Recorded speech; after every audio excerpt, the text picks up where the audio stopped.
जब मैं छोटा था तब मेरे घर में टीवी नहीं था, तो अक्सर जब नई फिल्म या कहानी को टेलीविजन पर टेलीकास्ट करते थे तो अक्सर मैं उन्हें देखने अपने पड़ोस के घर जाया करता था। उस जमाने में 2 चरणों में फिल्मों को दिखाया जाता था, फर्स्ट राउंड और सेकंड राउंड। जब मैं फर्स्ट पार्ट देखकर दोबारा अगले दिन पिक्चर के दूसरे पार्ट को देखने जब उस पड़ोसी के घर पहुंचा तो मुझे देखते ही उन्होंने अपने घर का दरवाजा बंद कर लिया। इससे मेरे दिल को गहरी ठेस लगी। मैं उस समय बहुत छोटा था, इसी वजह से मेरा दिल ईर्ष्या और जलन जैसे शब्दों से वाकिफ नहीं था। मैं रोने लगा और वापस अपने घर आ गया। जब मेरे आंसू और उदासी का कारण मेरे पिताजी ने मुझसे पूछा तो मैंने उन्हें सारी बात बताई। इस पर उन्होंने कहा, आज तुम किसी दूसरे के घर किसी तीसरे को देखने गए।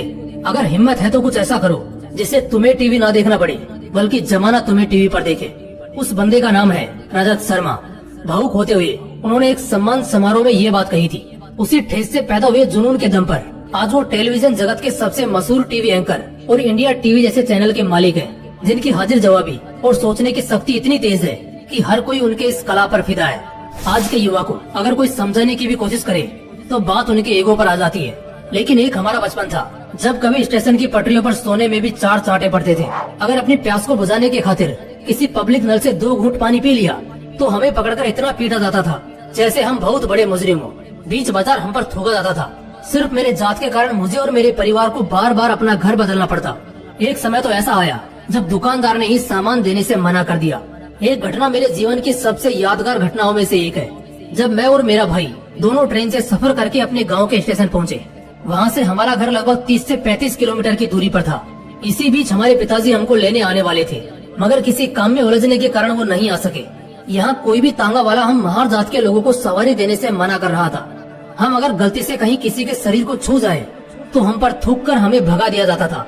एक तांगा वाला हमें सवारी देने को तैयार तो हुआ, मगर 2 गुने भाड़े से, और तांगा भी हमें खुद ही चलाना था।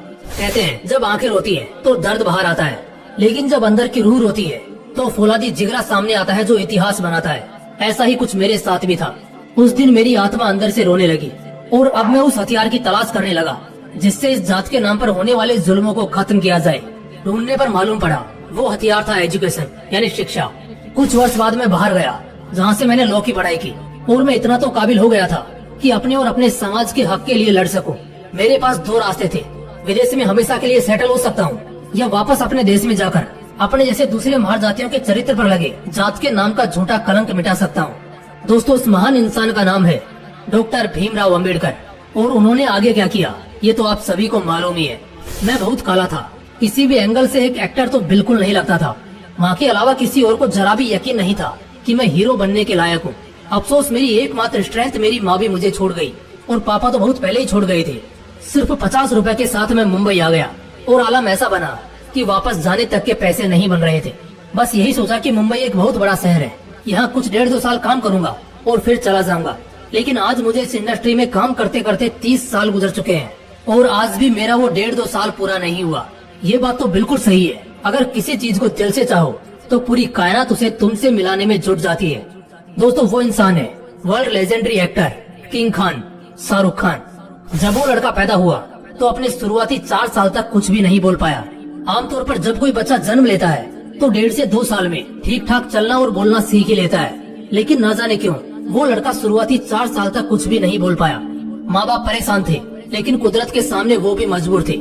आमतौर पर जरा सी गलती करने में भी माँ बाप बेवकूफ, नालायक, जीवन में कभी कुछ न करने वाला, बद दिमाग, बदतमीज, न जाने दुनिया भर के ताने अपने बच्चों को मार देते हैं। लेकिन इस लड़के के केस में जरा उल्टा था। ये लड़का असल में बद दिमाग था और पढ़ाई में तो इतना कमजोर कि सिर्फ इसी रीजन से स्कूल ने इसे हमेशा के लिए बर्खास्त कर दिया। आगे यही लड़का दुनिया के सबसे बुद्धिमान इंसान के रूप में जाना गया। इसने न जाने कितने नामुमकिन से आविष्कार और खोज किए जिस वजह से इतिहास के सुनहरे पन्नों में हमेशा हमेशा के लिए उसका नाम दर्ज हो गया। नाम है अल्बर्ट आइंस्टाइन। दोस्तों, ऐसे 1-2 नहीं बल्कि सैकड़ों किस्से हैं जो ये बयान करते हैं कि लोग आखिर न जाने किन किन हालातों से निकलकर अपना नाम बनाते हैं, ऐसी बवाल सफलता हासिल करते हैं। आप आज जिंदगी के जिस भी मुकाम पर हो, शुरुआत करने के लिए काफी है। शुरुआत करने के लिए किसी शुभ मुहूर्त की जरूरत नहीं होती, बस आंखों में सपना, दिल में आग और सोच में उम्मीद होनी चाहिए। इसलिए ऊंचा उड़ो, आगे बढ़ो, बड़े सपने देखो और उन्हें पूरा भी करो। अगर वीडियो अच्छा लगा तो इसे लाइक करना और अपने दोस्तों के साथ जरूर शेयर करना। बाकी मिलते हैं नेक्स्ट वीडियो में एक नए मोटिवेशन के साथ। जय हिंद।